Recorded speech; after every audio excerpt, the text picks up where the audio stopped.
when you leave what's not good, you wash the dust off your feet and you don't look back.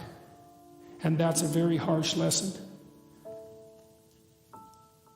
The idea that you can give up something in the present and that will in some sense ensure a better future is an unbelievable achievement. It's equivalent to the discovery of the future. It's equivalent to the discovery of the utility of work.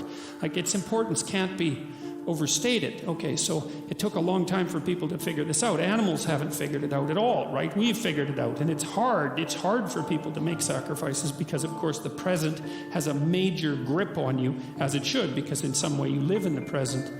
So anyways, I have never met anyone who couldn't hypothesize a better them in some manner.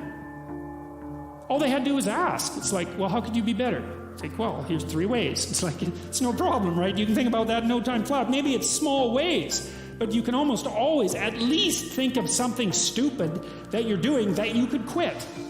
And so that means that you do have this, it's a strange thing in people, that we have this built-in capacity to posit a higher self and then to move towards it. If your life is insufficient and you're suffering more than you want to and everything isn't what it should be, then you need to look where you haven't looked for what you don't have.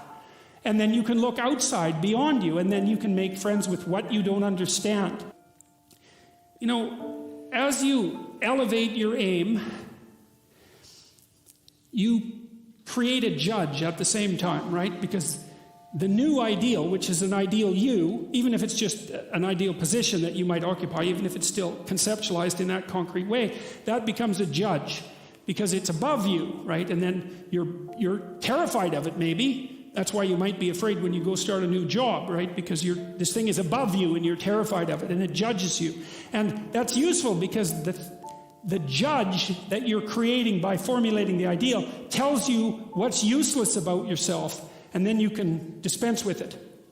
And you want to keep doing that, and then every time you make a judge that's more elevated, then there's more useless you that has to be dispensed with. And then if you create an ultimate judge, which is what the archetypal imagination of humankind has done, say, with the figure of Christ, because if Christ is nothing else, he is at least the archetypal perfect man and therefore the judge.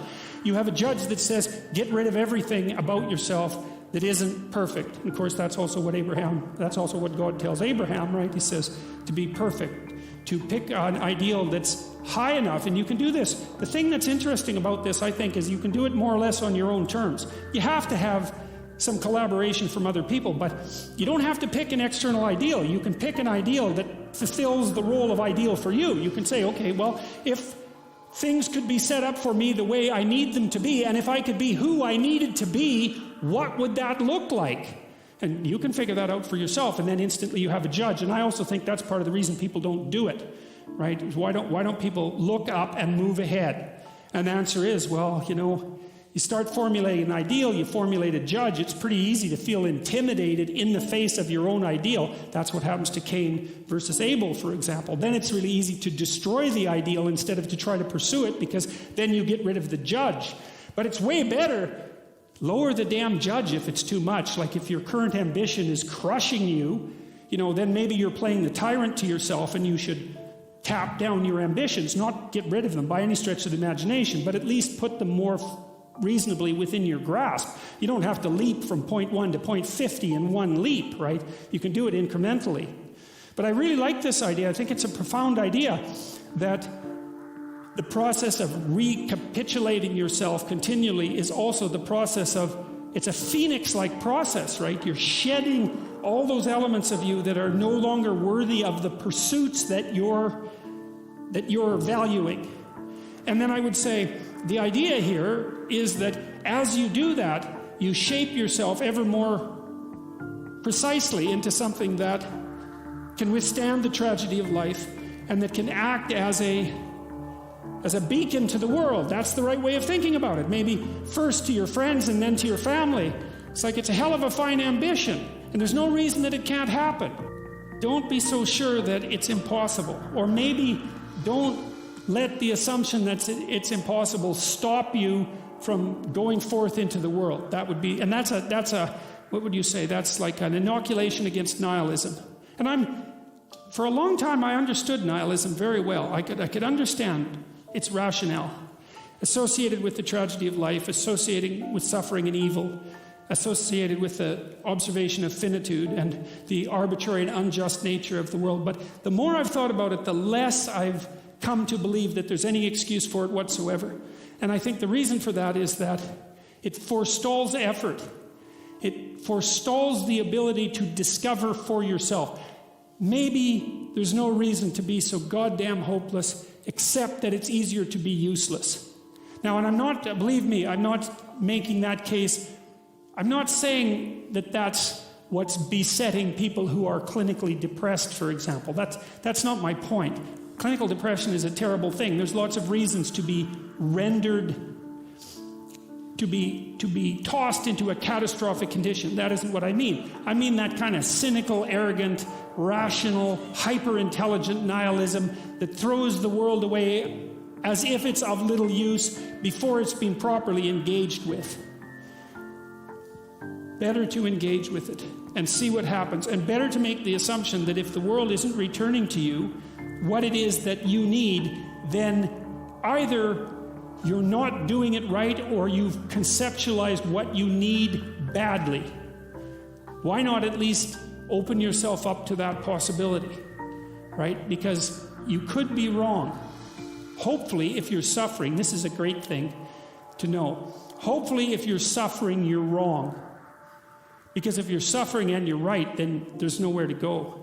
So it's very useful to find out whatever errors you might be committing. Another thing that's really interesting about the Jews in the Old Testament, it's a remarkable thing.